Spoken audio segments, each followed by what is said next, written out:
Assalamualaikum warahmatullahi wabarakatuh. Salam sejahtera untuk kita semua. Perkenalkan, kami dari kelompok 1 akan mempresentasikan terkait materi struktur modal dan leverage.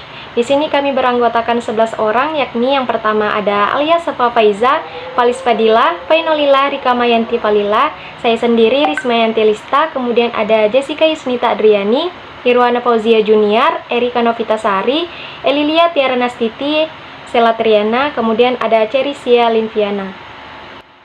Oke, di sini materi yang pertama yaitu terkait bobot berdasarkan nilai buku, nilai pasar, atau target. Dalam konteks analisis fundamental saham, nilai buku adalah selisih antara jumlah aset perusahaan yang dikurangi dengan berbagai utang atau liabilitasnya. Nilai buku dalam konteks juga sering dikenal dengan ekuitas. Tujuan nilai buku adalah mampu memberikan gambaran terkait apakah suatu perusahaan bisa dijual dengan harga di atas atau di bawah harga pasar ketika dibandingkan dengan nilai pasar yang ada. Kemudian terdapat 3 generalisasi tentang hubungan antara nilai buku dan nilai pasar. Yang pertama, ada nilai buku lebih besar dibandingkan dengan nilai pasar, yang berarti bahwa pasar modal menghargai suatu perusahaan lebih rendah dibandingkan dengan nilai bersihnya. Dengan kata lain, pasar tidak mempercayai bahwa perusahaan ini senilai dengan nilai bukunya. Kemudian yang kedua, ada nilai pasar lebih besar dibandingkan dengan nilai buku. Yang berarti bahwa pasar menghargai suatu perusahaan lebih besar dibandingkan dengan nilai bukunya karena kemampuan dalam menghasilkan laba dari aset yang dimiliki oleh perusahaan tersebut. Kemudian yang ketiga adalah nilai buku sama dengan nilai pasar, yang berarti bahwa pasar tidak melihat adanya alasan lain untuk mempercayai bahwa aset perusahaan lebih baik atau lebih buruk dari apa yang terlihat di neraca. Baik, selanjutnya akan dilanjutkan oleh rekan saya. Baik, saya akan melanjutkan materi berikutnya, yaitu resiko keuangan. Di mana resiko keuangan ini diartikan sebagai sebuah kemampuan suatu perusahaan untuk mengelola hutang dan leverage keuangannya. Dengan rumus, rasio hutang atau ekuitas sama dengan total kewajiban dibagi dengan ekuitas pemegang saham. Kemudian ada resiko keuangan juga dapat diklasifikasikan sebagai berikut. Yang pertama ada resiko murni dan spekulatif. Resiko murni adalah resiko yang apabila terjadi akan menimbulkan kerugian murni. Contohnya seperti kemungkinan kendaraan mogok atau rusak, sehingga tidak dapat digunakan untuk bekerja. Akan tetapi, prospek imbalan yang relatif kecil membuat resiko spekulatif menjadi resiko yang berpotensi mengakibatkan kerugian. Yang kedua, ada resiko khusus dan fundamental. Resiko khusus yaitu resiko yang hanya mempengaruhi individu tertentu dan memiliki efek lokal, seperti kebakaran rumah yang hanya mempengaruhi penghuni dan daerah di sekitarnya. Sedangkan resiko fundamental merupakan kemungkinan jika terjadi, maka dapat menimbulkan efek kerugian yang sangat besar seperti dalam kasus bencana alam. Yang terakhir ada resiko statis dan dinamis. Resiko statis yaitu resiko yang tidak dipengaruhi oleh keadaan ekonomi. Contohnya, ketika terjadi suatu kemungkinan kehilangan harta benda karena kebakaran atau pencurian. Sedangkan untuk resiko dinamis sendiri diartikan sebagai segala bentuk resiko kerugian akibat perubahan dalam ekonomi, seperti fluktuasi pada nilai mata uang, nilai saham, maupun inflasi. Berikutnya akan dijelaskan oleh rekan saya. Selanjutnya, resiko bisnis. Resiko bisnis merupakan kapasitas perusahaan untuk menghasilkan pendapatan yang cukup untuk membayar pengeluarannya. Sedangkan resiko keuangan adalah kemampuan perusahaan untuk mengelola hutang dan leverage keuangannya. Terdapat faktor-faktor resiko bisnis. Yang pertama, keadaan ekonomi yang tidak pasti. Kedua, kondisi alam yang tidak menentu. Ketiga, perubahan gaya hidup manusia. Keempat, strategi pemasaran yang salah. Kelima, persiapan yang kurang matang. Keenam, solusi mengatasi resiko bisnis. Adapun solusi resiko bisnis, yang pertama, mengenal usaha yang sedang dibangun. Kedua, mengukur besar kecilnya kerugian resiko usaha. Ketiga, membuat perencanaan resiko usaha. Keempat, belajar dari kesalahan. Baik, selanjutnya akan dijelaskan oleh teman saya. Selanjutnya saya akan menjelaskan tentang pertimbangan khusus untuk melanjutkan materi sebelumnya. Risiko sistematis dan risiko tidak sistematis adalah dua kategori umum untuk risiko bisnis. Tingkat risiko perusahaan secara keseluruhan atau risiko yang mendasari yang disebabkan oleh pergeseran faktor sosial, politik, dan ekonomi disebut juga sebagai risiko sistematis. Perusahaan seringkali memiliki pengaruh terbatas atas risiko bisnis yang mendasari yang dikenal sebagai risiko sistematis, dengan pengecualian kapasitas mereka untuk meramalkan dan merespons keadaan yang dapat berubah. Sedangkan risiko tidak sistematis di sisi lain mengacu pada risiko yang terkait dengan bisnis tertentu yang dijalankan oleh organisasi, dengan pengelolaan pengeluaran, investasi, dan pemasaran yang hati-hati, bisnis dapat menurunkan tingkat risiko tidak sistematisnya. Investor mengevaluasi efektivitas operasional perusahaan dan manajemen sumber daya menggunakan pengungkit operasi dan arus kas bebas sebagai pengukuran. Selanjutnya, untuk menentukan struktur modal yang optimal, alangkah baiknya kita mengetahui apa yang dimaksud dengan struktur modal. Menurut Fahmi, struktur modal merupakan gambaran dari bentuk proporsi finansial perusahaan, yaitu antara modal yang dimiliki yang bersumber dari utang jangka panjang dan modal sendiri yang menjadi sumber pembiayaan suatu perusahaan. Sedangkan menurut Brigham dan Houston mengatakan sasaran struktur modal atau optimal capital struktur suatu perusahaan didefinisikan sebagai struktur yang akan memaksimalkan harga saham perusahaan tersebut. Penting bagi manajer untuk memahami struktur modal karena berkaitan dengan pengambilan keputusan dalam memilih jenis sumber dana, baik diperoleh dari dalam perusahaan sendiri seperti laba ditahan maupun dari luar perusahaan yang bersifat tidak terkontrol atau uncontrollable. Dengan asumsi bahwa tujuan seorang manajer keuangan adalah memaksimalkan nilai perusahaan, maka struktur modal tertentu dianggap optimal apabila dapat memaksimalkan nilai perusahaan tersebut. Sekian penjelasan dari saya. Selanjutnya akan dilanjutkan oleh rekan saya. Menentukan struktur modal yang optimal. Struktur modal merupakan cerminan dari kebijakan perusahaan dalam menentukan jenis yang ditentukan. Struktur modal perusahaan merupakan bagian dari struktur keuangan perusahaan yang mengulas tentang cara perusahaan mendanai aktivanya. Dengan demikian, terkait fungsi mendapatkan dana dari manajemen keuangan. Pernyataan bahwa struktur modal merupakan bagian dari struktur keuangan perusahaan didasarkan pada cakupan struktur keuangan yang lebih luas dibandingkan dengan struktur modal. Struktur keuangan perusahaan menggambarkan bagaimana cara perusahaan mendanai aktivanya, baik dengan utang jangka pendek, utang jangka panjang, ataupun modal pemegang saham. Penting bagi manajer untuk memahami struktur modal karena berkaitan dengan pengambilan keputusan dalam memilih jenis sumber dana, baik yang diperoleh dari dalam perusahaan sendiri berupa laba yang ditahan maupun dari luar perusahaan. Menentukan jumlah dana setiap sumber dana tersebut atau mencari kombinasinya. Mengantisipasi konsekuensinya pada tingkat biaya modal yang ditanggung perusahaan dengan memperhatikan pengaruhnya terhadap nilai perusahaan yang maksimal. Dengan asumsi bahwa tujuan seorang manajer keuangan adalah memaksimalkan nilai perusahaan, maka struktur modal tertentu dianggap optimal apabila dapat memaksimalkan nilai perusahaan tersebut. Tujuan struktur modal. Adanya struktur modal memiliki tujuan dalam mengkolaborasikan sumber-sumber dana, baik permanen maupun aktivitas dalam kegiatan operasional perusahaan. Hal ini dilakukan agar perusahaan mencapai nilai yang optimal. Lebih dari itu, struktur modal dapat menjaga kualitas serta eligibilitas suatu perusahaan dalam melakukan kegiatannya. Selanjutnya akan dilanjutkan oleh teman saya. Baik, saya akan melanjutkan pendekatan struktur modal. Terdapat beberapa pendekatan struktur modal yaitu sebagai berikut. Yang pertama ada pendekatan laba bersih atau net income approach. Semakin banyak hutang jangka panjang yang digunakan dalam pembelanjaan perusahaan, maka nilai perusahaan itu akan meningkat dan biaya modal perusahaan itu akan menurun. Yang kedua ada pendekatan laba bersih operasi atau net operating income approach. Berapapun jumlah hutang yang digunakan dalam pembelanjaan perusahaan, itu tidak akan berpengaruh pada nilai perusahaan. Yang ketiga ada pendekatan tradisional atau traditional approach, di mana pendekatan ini itu mengemukakan adanya struktur modal optimal dan perusahaan yang dapat meningkatkan nilai total perusahaan dengan menggunakan jumlah hutang atau leverage keuangan tertentu.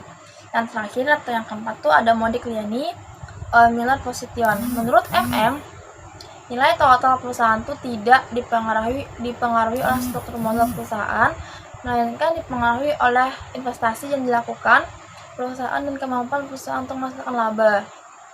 Kemudian ada pengukuran struktur modal, di mana pengukuran struktur modal ini terbagi menjadi 5. Yang pertama itu ada total debt to total equity ratio atau DOR, dengan rumus total hutang dibagi total ekuitas. Yang kedua ada total debt to total asset ratio atau DAR, dengan rumus total hutang dibagi total aktiva. Yang ketiga ada number of times interest is earned, dengan rumus income before tax and interest expense dibagi sama interest expense. Ini bunga sebelum pajak dibagi sama beban bunga. Ada book value per share atau nilai buku per share, dengan rumus total common stockholder equity dibagi number of common share. Dan yang terakhir ada long term debt to equity ratio atau LDT, dengan rumus long term debt dibagi total equity. Ini dia itu membandingkan antara utang jangka panjang dan ekuitas yang dimiliki oleh perusahaan. Kemudian akan dilanjutkan oleh teman saya. Variabel yang memengaruhi struktur modal yang pertama, market to book ratio. Market to book ratio yang tinggi juga mengindikasikan adanya peningkatan pembiayaan eksternal perusahaan dan sebaliknya. Yang kedua, tangibility.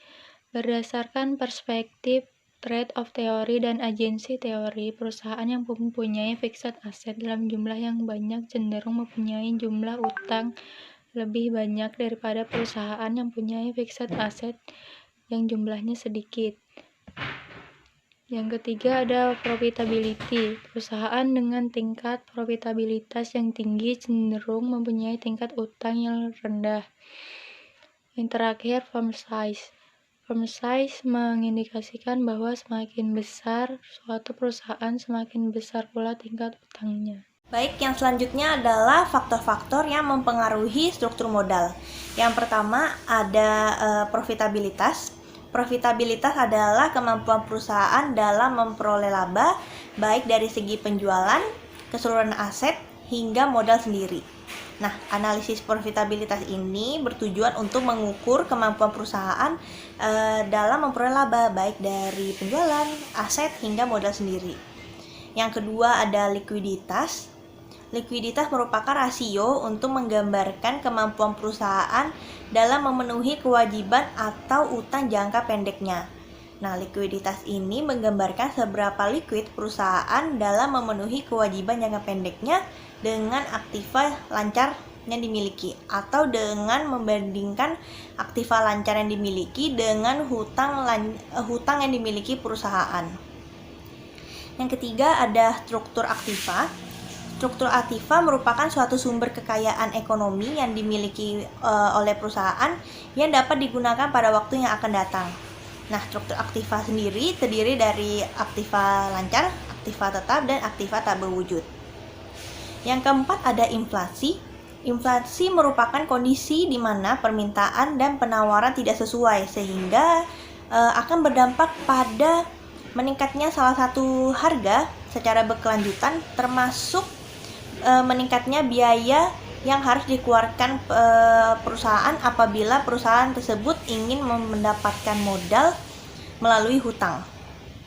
Nah, ada beberapa faktor yang menyebabkan inflasi, diantaranya adalah meningkatnya konsumsi masyarakat, adanya ketidaklancaran dalam distribusi barang, dan adanya spekulasi masyarakat mengenai peningkatan harga.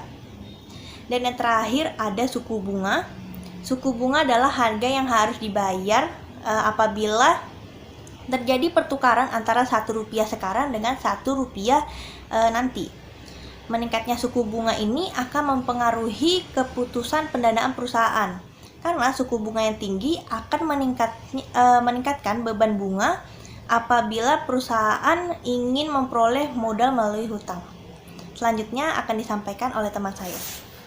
Baik, selanjutnya saya akan menjelaskan tentang teori struktur modal. Yang pertama, teori pendekatan tradisional. Teori ini menyatakan adanya struktur modal yang optimal, artinya struktur mempunyai pengaruh pada nilai perusahaan, yang mana struktur dapat berubah-ubah agar mendapatkan nilai perusahaan yang optimal. Yang kedua, teori pendekatan Modigliani dan Miller. Teori ini terbagi menjadi dua, yaitu teori tanpa pajak dan teori dengan pajak. Teori pendekatan Modigliani dan Miller dengan pajak menyatakan bahwa struktur tidak relevan dengan nilai perusahaan. Nilai dua perusahaan yang identik akan tetap sama dan tidak akan mempengaruhi pilihan keuangan yang diadopsi untuk membiayai aset. Lalu, teori Modigliani-Miller tanpa pajak menyatakan bahwa dianggap tidak realistis dan kemudian Modigliani-Miller memasukkan faktor pajak ke dalam teorinya. Pajak dibayarkan kepada pemerintah, yang berarti merupakan aliran kas keluar. Hutang bisa digunakan untuk menghemat pajak karena biaya bunga bisa dipakai sebagai pengurang pajak. Lalu yang ketiga ada teori trade-off.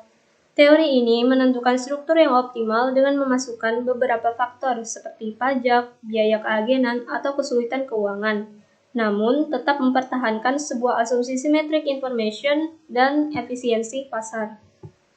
Lalu yang keempat ada teori pecking order. Teori ini menyatakan bahwa tingkat keuntungan suatu perusahaan yang lebih tinggi akan memiliki tingkat utang yang lebih kecil. Selanjutnya akan disampaikan oleh teman saya. Baik, saya akan melanjutkan materi yang dijelaskan oleh teman saya sebelumnya, yaitu tentang teori struktur modal. Di sini saya akan menjelaskan teori struktur modal yang kelima, yaitu teori asimetri, informasi, dan signaling, yang dimana menurut teori Myers dan Maljuf ada asimetri informasi yang terjadi antara manajer dan pihak luar. Manajer memiliki informasi perusahaan yang lebih lengkap ketimbang pihak luar. Kemudian menurut teori signaling sendiri, pengembangan modal dengan penggunaan utang pada struktur itu merupakan sinyal yang disampaikan dari manajer ke pasar. Kemudian manajer memastikan prospek perusahaan baik dengan saham yang meningkatkan dan mengkomunikasikan kepada investor. Kemudian yang keenam ada teori keagenan, yang dimana teori ini menyatakan bahwa struktur dibuat untuk mengurangi konflik antara kelompok yang memiliki kepentingan. Kemudian selanjutnya ada fungsi struktur modal, yang dimana fungsi dari ditetapkannya struktur modal yang baik adalah dengan yang pertama memaksimalisasi pengembalian, yang dimana peningkatan laba pada saham dapat ditingkatkan dengan mengatur struktur modal yang baik. Kemudian yang kedua ada fleksibilitas, yang dimana hal ini bisa disesuaikan dengan strategi serta kondisi bisnis yang diinginkan. Kemudian perusahaan akan mendapatkan pergerakan kemajuan yang signifikan. Kemudian ada solvabilitas, yang dimana likuiditas perusahaan akan terjaga dengan adanya struktur modal yang baik. Hal ini dapat terjadi karena perusahaan dapat menghindari beban pembayaran bunga pada utang yang tidak direncanakan. Inilah yang menyebabkan kas di tangan mengalami penurunan. Kemudian ada meningkatkan nilai. Meningkatkan nilai itu yang dimana investor lebih suka menanam uang mereka hanya pada perusahaan dengan tata permodalan yang terjaga. Jika perusahaan mampu menciptakan hal tersebut, maka pastinya saham dan sekuritas perusahaan akan meningkat. Kemudian selanjutnya akan dilanjutkan oleh teman saya. Baik, kemudian fungsi struktur modal selanjutnya yaitu ada mengurangi risiko keuangan, di mana keseimbangan antara proporsi utang dan ekuitas dapat dilakukan dengan memiliki struktur modal yang baik. Oleh sebab itu, perusahaan akan terhindar dari kondisi keuangan krisis dan jauh dari kebangkrutan. Selain itu, perusahaan akan memiliki kondisi keuangan yang sehat.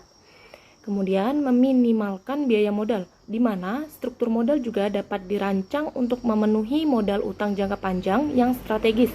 Hal ini sering dilakukan oleh perusahaan demi mempersiapkan perusahaannya di masa depan, sehingga perusahaan akan dapat meminimalisir biaya pinjaman yang diperlukan. Selanjutnya yaitu ada alat perencanaan pajak, di mana perusahaan yang mengambil dana utang sebagai modalnya cenderung akan mengalami kesulitan di jangka panjang saat tidak memiliki struktur modal yang baik. Hal ini disebabkan nilai pajak akan meningkat serta pinjaman terus berputar. Dan yang terakhir ada pemanfaatan dana optimal, di mana perusahaan yang memiliki struktur modal baik akan lebih leluasa dalam menyusun rencana secara sistematis dan strategis. Akibatnya, perusahaan akan menghasilkan output optimal dari laba yang tersedia. Selain itu, struktur modal juga akan menjaga perusahaan agar selalu on track di jalannya. Dari materi-materi sebelumnya dapat kita ambil kesimpulan bahwa struktur modal merupakan gambaran dari bentuk proporsi finansial perusahaan, yaitu antara modal yang dimiliki yang bersumber dari utang jangka panjang seperti saham preferen dan ekuitas saham biasa. Dalam dunia investasi, nilai buku adalah harga investasi yang dibayar demi memperoleh aset. Struktur modal atau kombinasi antara utang dan ekuitas yang dimiliki oleh perusahaan dapat diukur dengan beberapa cara, yaitu debt to equity ratio yang membandingkan kewajiban dengan modal perusahaan, book value per share yang membandingkan nilai buku per lembar saham dengan jumlah saham beredar. Struktur modal yang optimal ialah yang dapat meminimumkan biaya modal rata-rata dan memaksimumkan nilai perusahaan. Dengan adanya struktur modal, kegiatan mengelaborasi sumber-sumber dana yang ada dalam perusahaan dapat mencapai nilai yang optimal dan menjaga kualitas serta eligibilitas suatu perusahaan. Struktur modal yang baik akan membuat pemilik saham mendapatkan pengembalian yang optimal, memulihkan pinjaman sehingga terhindar dari utang, meningkatkan nilai perusahaan, mengurangi risiko keuangan dan likuiditas perusahaan akan terjaga. Sekian presentasi dari kelompok kami, lebih dan kurangnya mohon dimaafkan. Wabillahi taufiq wal hidayah. Assalamualaikum warahmatullahi wabarakatuh.